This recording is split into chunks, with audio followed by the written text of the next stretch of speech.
किच्छा में कांग्रेस कार्यकर्ताओं ने किया सम्मान समारोह का आयोजन। पूर्व स्वास्थ्य मंत्री तिलकराज बेहड़ का किया गया स्वागत। मौके पर कांग्रेस कार्यकर्ता रहे मौजूद।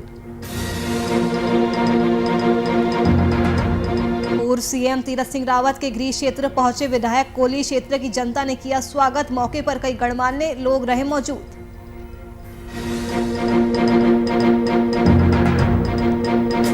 जोशीमठ में चार धाम यात्रा खोलने को लेकर धरना प्रदर्शन का दौर जारी। स्थानीय लोगों ने किया धरना प्रदर्शन, सरकार से चार धाम यात्रा खोलने की मांग। जोशीमठ में भारी बारिश ने बढ़ाई मुश्किल। नेशनल हाईवे पर गिरा मलबा गिरने से रास्ता बाधित।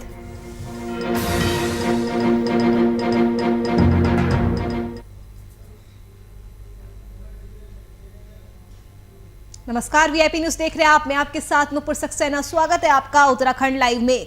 मुख्यमंत्री पुष्कर सिंह धामी ने 16,472 लाभार्थियों को आवास स्वीकृति प्रमाण पत्र देकर उनके अपने घर के सपने को पूरा किया है। ग्रामीण विकास विभाग की प्रधानमंत्री आवास योजना ग्रामीण योजना के तहत लाभार्थियों को प्रमाण पत्र दिए गए हैं।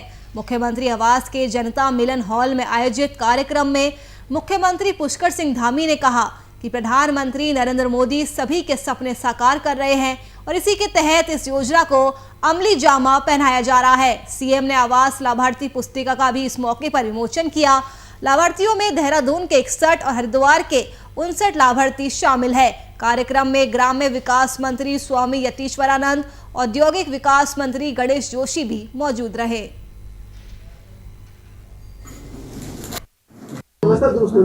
हम सबकी व्यवस्था कर रहे हैं और हमने पूरी समीक्षा की है, सारे आंकड़े मंगाए हैं, अन्य प्रदेशों का भी अध्ययन किया है और सारे स्वास्थ्य विभाग के लोग और सारे विभागों के लोगों के द्वारा जो हमने समीक्षा की है उसके आधार पर हम कर रहे हैं और जो भी कर रहे हैं हम प्रदेश के हित में कर रहे हैं। हमारा काम केवल, कुछ लोगों का काम है केवल विरोध के लिए विरोध करना।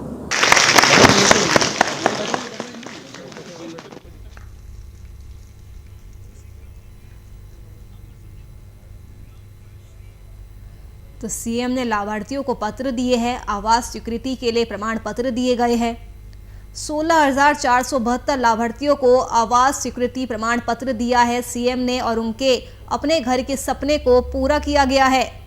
आपको बता दें कि ग्रामीण विकास विभाग की पीएम आवास योजना ग्रामीण योजना के तहत लाभार्थियों को प्रमाण पत्र दिए गए हैं। वहीं सभी लाभार्थियों के अपना घर मिलने का सपना पूरा हुआ है। मुख्यमंत्री आवास के जनता मिशन हॉल में आयोजित कार्यक्रम में मुख्यमंत्री पुष्कर सिंह धामी ने कहा कि पीएम मोदी सभी के सपने सच कर रहे हैं और इसी के तहत इस योजना को अमली जामा पहनाया जा रहा है। तस्वीरों में आप देख सकते हैं कि सीएम पुष्कर सिंह धामी लाभार्थियों को किस तरह से पत्र दे रहे हैं।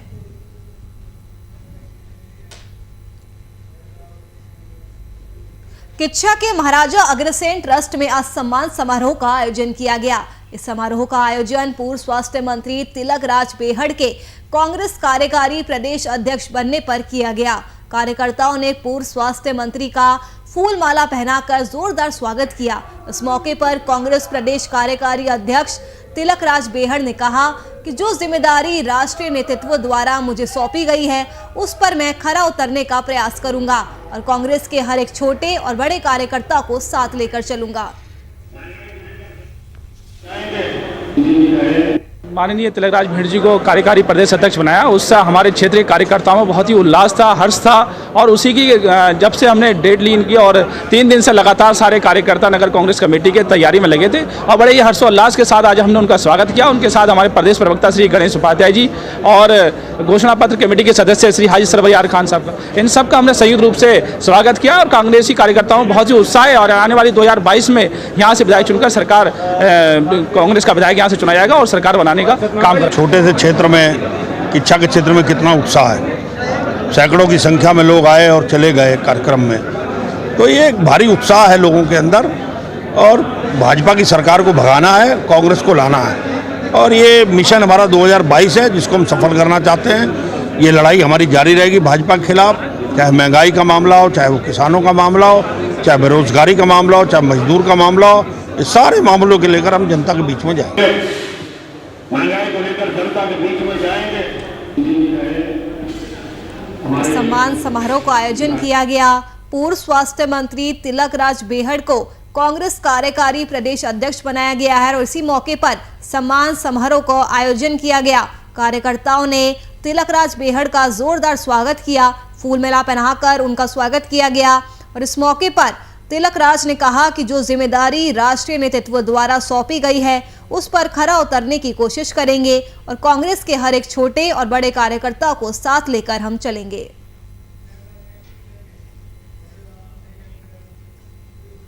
पौड़ी विधानसभा के कलजी खाल विकास खंड में विधायक मुकेश कोहली का जनता ने जोरदार स्वागत किया।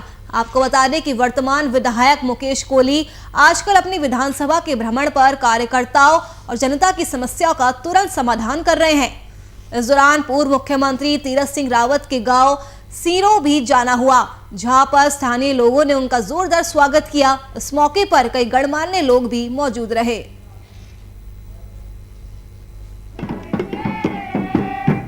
देखिए, पहले तो सर्वप्रथम हमने जो है बोसाल जो पुल है उसका स्थलीय निरीक्षण किया और संबंधित जो विभाग है और प्लस उसमें जो ठेकेदार हैं उनको जो है निरीक्षण स्थल पर ही ये निर्देशित किया है कि जो इसको मार्च में पूरा होना है, इस पुल को वो मार्च में पूरा ना होकर जनवरी में, यानी कि 2 महीने पहले ही इस काम को जो है पूर्ण रूप से ख़त्म करना है।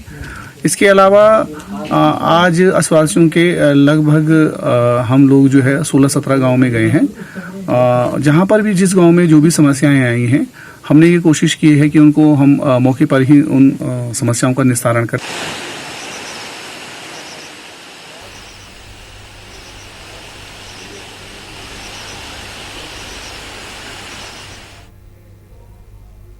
रुद्रप्रयाग में 4 दुकानों का निर्माण कार्य इन दिनों चर्चा का विषय बना हुआ है। आपको बता दें कि इन दुकानों का मालिक कौन है, इसका अभी तक पता नहीं चल पाया है।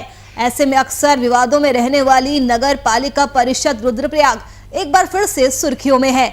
इस बार अवैध निर्माण कार्य को लेकर चर्चाओं का बाजार गर्म है। आरोप है कि पालिका द्वारा बिना टेंडर किए ही 4 दुकानों का निर्माण कराया जा रहा है, जबकि नगर पालिका इन दुकानों के निर्माण को लेकर कुछ भी साफ करने से बच रही है।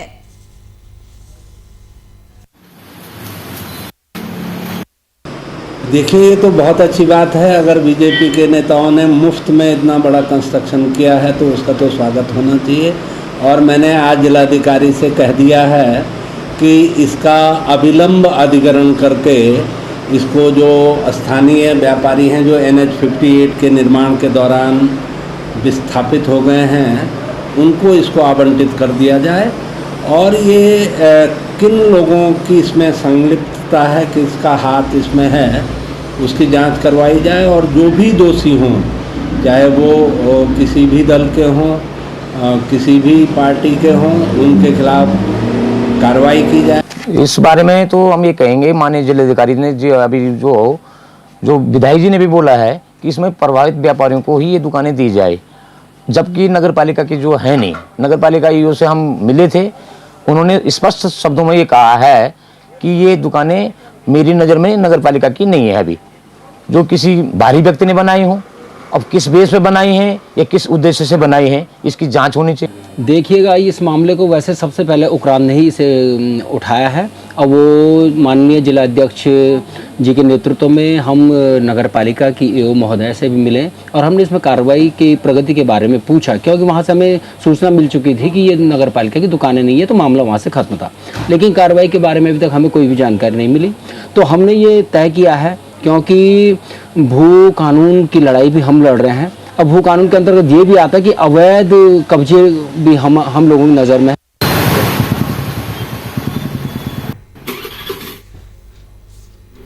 रुद्रप्रयाग में 4 दुकानों का निर्माण कार्य इन दिनों चर्चा का विषय बना हुआ है। नगर पालिका की बड़ी लापरवाही सामने आई है। बड़ा सवाल यहाँ पर ये उठ रहा है कि बिना टेंडर के ही ये दुकानें कैसे बनाई जा रही है, इन दुकानों का मालिक कौन है। अब तक नगर पालिका कुछ भी इन दुकानों के निर्माण को लेकर स्पष्ट करने से कतरा रही है।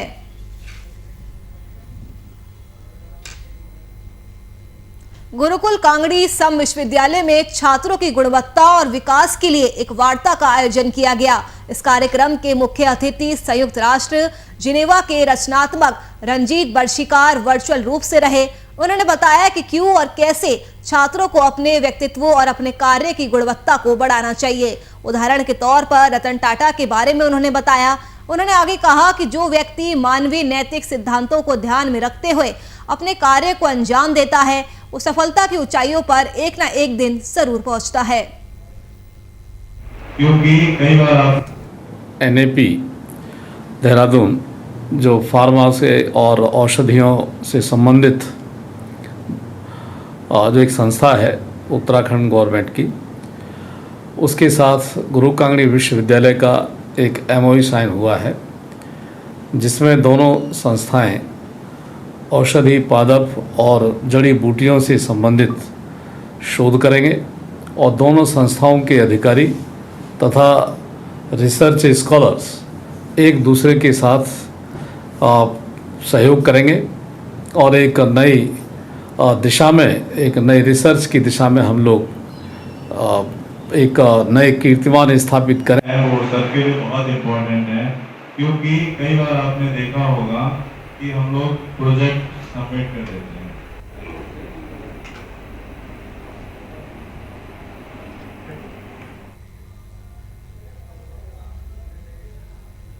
कोरोना काल में या आम दिनों में रोग प्रतिरोधक क्षमता बढ़ाने का सबसे बड़ा जरिया एक्सरसाइज को माना जाता है।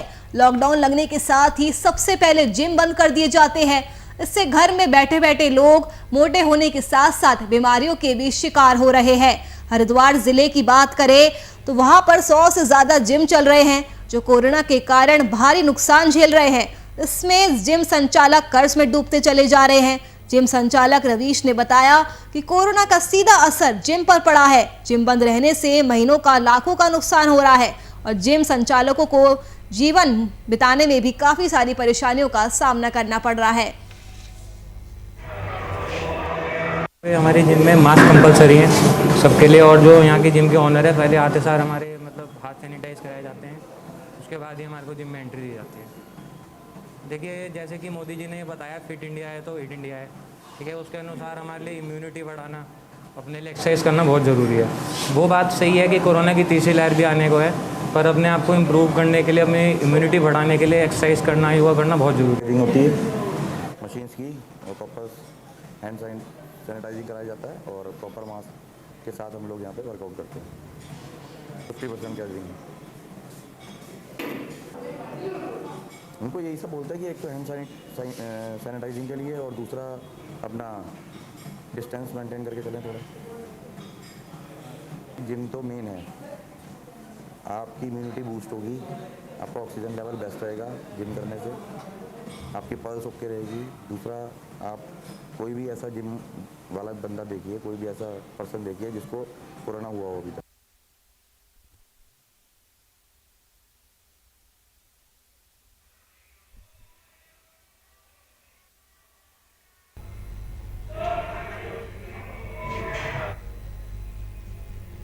चारधाम यात्रा खोलने को लेकर धरना प्रदर्शन का दौर लगातार जारी है।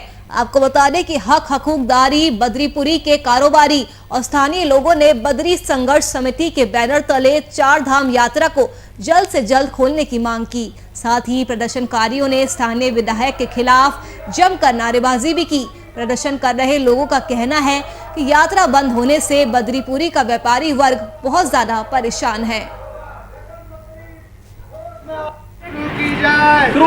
उत्तराखंड सरकार ने जो है हेमकुंड की वैली ऑफ फ्लावर की यात्रा शुरू कर दी है, लेकिन उसी के बगल में यात्री यहाँ पे देखने आता है, पर्यटक देखने आता है, तो वो फूलों की घाटी को देखेगा तो हेमकुंड को भी देखना चाहिए, लेकिन हेमकुंड पे रोक लगा रखी है। क्या मेरी समझ नहीं आ रही, ये सरकार का कौन सा रवैया है कि अभी सुनने में आ रहा है कि इन्होंने जो है उत्तराखंड में जो नेगेटिव रिकॉर्ड है उसकी कोई ज़रूरत नहीं है। तो जब उसकी कोई ज़रूरत नहीं है तो यात्रा पे क्यों रोक भाई, किस लिए ये रोक लगा रखी? शुरू की जाए। विधायक होश में आओ, होश में आओ, होश में आओ। विधायक होश में आओ, होश में आओ, होश में आओ। चारधाम यात्रा शुरू की जाए, शुरू की जाए, शुरू की जाए। चारधाम यात्रा शुरू की जाए। आना होगा वरना वापस जाना होगा, होश में तुमको आना होगा वरना वापस जाना होगा। गठन मंत्री होश में आओ, शुरू की जाए, शुरू की जाए, शुरू की जाए। डोईवाला के ब्लॉक सभाघर में कार्यक्रम का आयोजन किया गया। आपको बता दें कि इस कार्यक्रम में ग्राम पंचायतों में स्वीकृत प्रधानमंत्री आवास योजना के लाभार्थियों को प्रमाण पत्र दिया गया। यह प्रमाण पत्र डोईवाला के विधायक पूर्व मुख्यमंत्री त्रिवेंद्र सिंह रावत ने दिया। कार्यक्रम में डोईवाला ब्लॉक की चयनित 16 ग्राम पंचायत के 192 स्वीकृत लाभार्थियों को पीएम आवास योजना ग्रामीण के प्रमाण पत्र दिए गए। कार्यक्रम में ब्लॉक प्रमुख भगवान सिंह पोखरियाल और बीडीओ भगवान सिंह नेगी ने कहा कि भारत सरकार की ये महत्वाकांक्षी योजना है, जिसके माध्यम से ऐसे लोगों को आवास दिए गए हैं जिनके पास छत नहीं थी। आदरणीय बोरा जी उपस्थित हैं। हमें हमें थोड़ा लाभ हो, थोड़ा हमारे यहाँ बन जाए। हम प्रधानमंत्री का बहुत धन्यवाद करते हैं। उनकी बहुत आभारी उनका बहुत ये लाभ मिला है। हाँ जी, आज हमको प्रमाण पत्र मिला है और जल्द से जल्द हमें पैसे मिल जाए। ग्रामीण आवास योजना के अंतर्गत आज यहाँ पर डोईवाला विकास खंड है, इसके जो लाभार्थी हैं उनको जिनकी संख्या लगभग 200 के आसपास है, उनको आवास स्वीकृत हुए हैं और उसके लिए उनको प्रमाण पत्र भी आज यहाँ पर आवंटित किए गए हैं। माननीय प्रधानमंत्री जी की जो सोच है कि हर व्यक्ति का अपना घर होना चाहिए, हर गरीब का अपना घर होना चाहिए, उसमें शौचालय होना चाहिए, उसमें पानी का कनेक्शन होना चाहिए, बिजली का कनेक्शन होना चाहिए, गैस कनेक्शन होना चाहिए और अपना उसका एक खाता होना चाहिए। इन्हीं के सपनों को साकार करने के लिए और देश को गरीबी से मुक्ति दिलाने के लिए मनजीत सिंह, तिलकराम, गणेश कुमार, हृदयराम, वीरेंद्र सिंह, आदरणीय बोरा जी उपस्थित हैं। आपका हार्दिक स्वागत।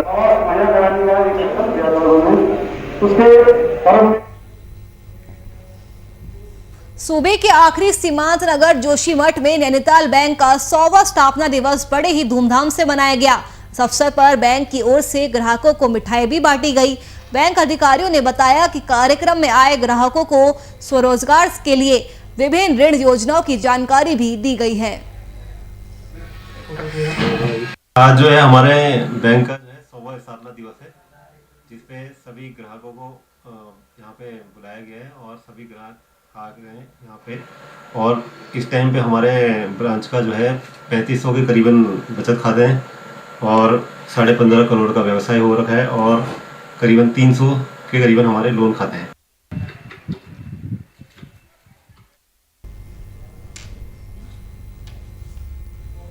नैनीताल बैंक ने अपना 100वां स्थापना दिवस मनाया। धूमधाम से ये दिवस मनाया गया। इसी मौके पर बैंक ग्राहकों को ऋण योजनाओं की भी जानकारी दी गई। इस मौके पर बैंक के तमाम अधिकारी भी मौजूद रहे।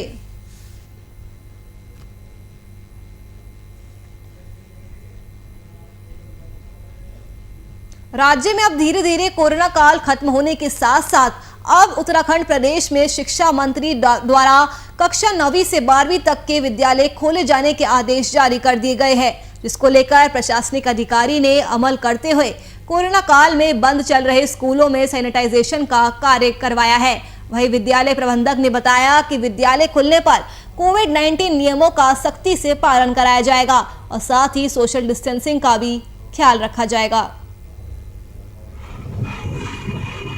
हमने जैसे शासन ने जो भी एसओपी या जो भी गाइडलाइन जारी की थी उसको जो है पूर्णतः उसका पालन करते हैं। हमने सभी क्लासरूम्स की सफाई करा दी है, वैक्सीन उनको सैनिटाइज किया जा रहा है। इसके अलावा हमारे जो बच्चे स्कूल आएंगे गेट पर ही सबसे पहले उनको सोशल डिस्टेंसिंग का पालन कराते हुए उनको सैनिटाइज किया जाएगा।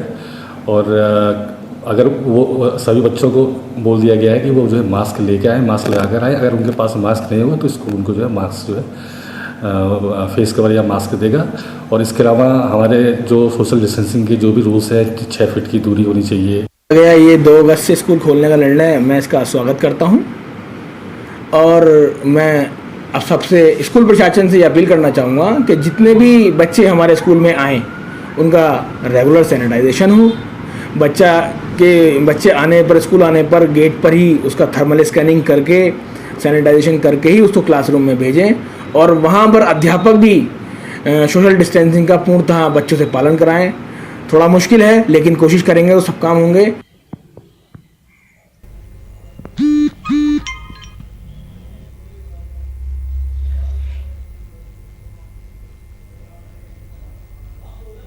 देहरादून पुलिस को एक बड़ी सफलता मिली है। आपको बता दें कि पुलिस ने कार्रवाई करते हुए पहाड़ की सबसे बड़ी चोरी का खुलासा किया है।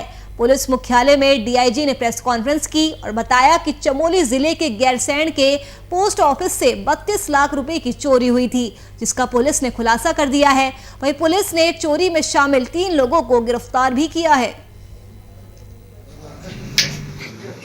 11 जुलाई को जो है गैरसैंण में एक 32 लाख डाकपाल जो है हिमांशु नेगी, इनके द्वारा जो है ये चोरी का प्रकरण लिखाया गया था।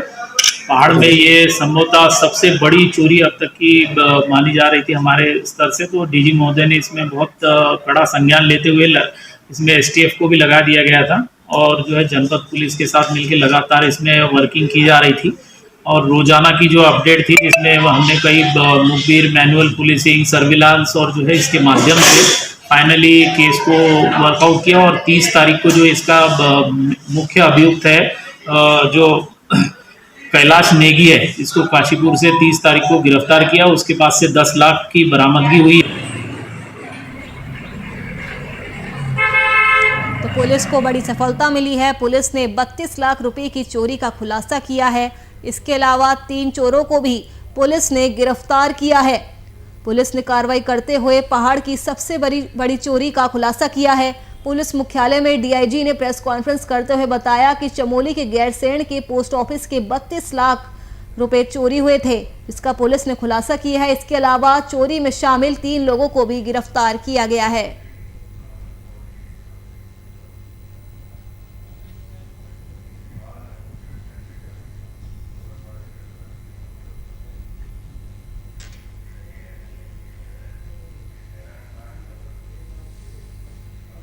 धनौल्टी और आसपास के क्षेत्रों में हो रही लगातार मूसलाधार बारिश से जनजीवन अस्त व्यस्त हो गया है। वहीं टिहरी जिले की बात करें तो पर्यटन नगरी केम्प्टी फॉल का अचानक जलस्तर बढ़ गया। पानी के साथ मलबा और पत्थर आने लगे, जिसकी वजह से केम्प्टी फॉल को सुरक्षा के लिहाज से खाली करा दिया गया है। तस्वीरों में आप देख सकते हैं किस तरह से केम्प्टी फॉल ने रौद्र रूप धारण कर लिया है। भारी बारिश की वजह से केम्प्टी फॉल में मलबा भी आ गया, तो पानी के साथ मलबा और पत्थर आने लगा, जिसकी वजह से केम्प्टी फॉल को सुरक्षा की दृष्टि से खाली करा दिया गया है। धनौल्टी और आसपास के क्षेत्रों में लगातार बारिश हो रही है। तस्वीरों में आप देख सकते हैं कि टिहरी जिले के पर्यटन नगरी केम्प्टी फॉल का अचानक से वाटर लेवल जो है वो बढ़ जाता है, जिसकी वजह से उसको खाली करा दिया जाता है। तो केम्प्टी फॉल ने रौद्र रूप ले लिया। तस्वीरों में आप देख सकते हैं कि केम्प्टी फॉल का जलस्तर किस तरह से बढ़ गया है। भारी बारिश की वजह से केम्प्टी फॉल में मलबा तक आ गया, जिस वजह से सुरक्षा की दृष्टि से उसे खाली करा दिया गया है। तो लगातार हो रही बारिश से जनजीवन पर भी काफ़ी ज़्यादा असर देखने को मिल रहा है। केम्प्टी फॉल की तस्वीरें आप अपनी टीवी स्क्रीन पर देख रहे हैं, जो भारी बारिश की वजह से उसने रौद्र रूप धारण कर लिया। अचानक जलस्तर बढ़ गया, पानी के साथ मलबा और पत्थर आने लगा, जिसकी वजह से केम्प्टी फॉल को सुरक्षा की दृष्टि से खाली करा दिया गया है। आपको बता दें कि जब से उत्तराखंड में नियमों में थोड़ी ढील दी गई है, तभी से लगातार पर्यटक केम्प्टी फॉल के लिए पहुंच रहे हैं।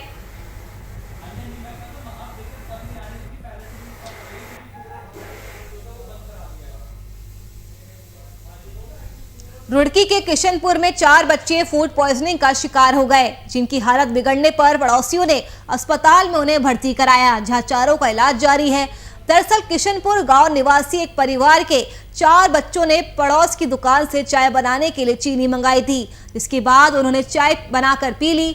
चाय पीने के बाद चारों बच्चों को पेट में जलन, उल्टी और चक्कर आने लगे, जिसके बाद पड़ोसियों ने आनन फानन में अस्पताल में उन्हें भर्ती कराया। फिलहाल डॉक्टर की टीम ने चीनी को जांच के लिए लैब भेज दिया है।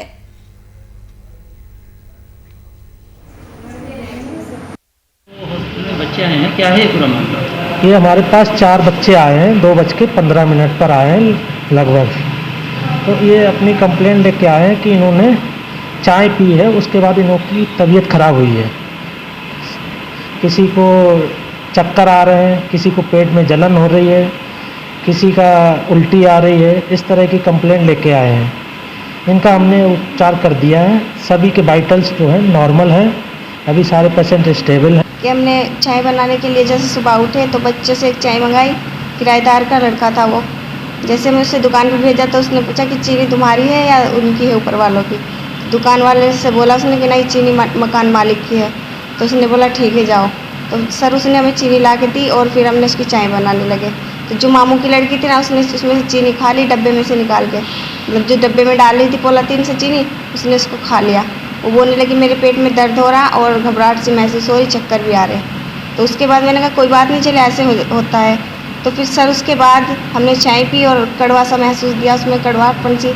तो सर हमने बोले कि चाय में कोई दिक्कत है। तो उसके बाद हमने चाय जो बची थी उसको तो खिला दिया, लेकिन हमने सोचा चलो सुबह फिर देखते हैं बना के। फिर चाय बनाई सुबह में, फिर ऐसे ही महसूस हुआ। फिर हम इतनी हालत बिगड़ गई कि हमें ये नहीं पता कि हॉस्पिटल कौन लेके आए।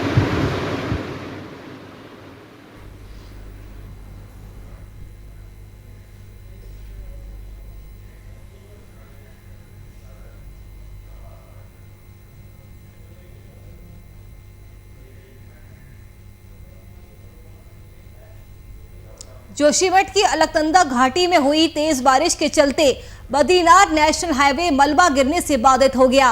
हालांकि पांडुकेश्वर में पुलिस चौकी के पास से मलबे को हटाया गया और फिर से वाहनों का आना जाना शुरू हो गया।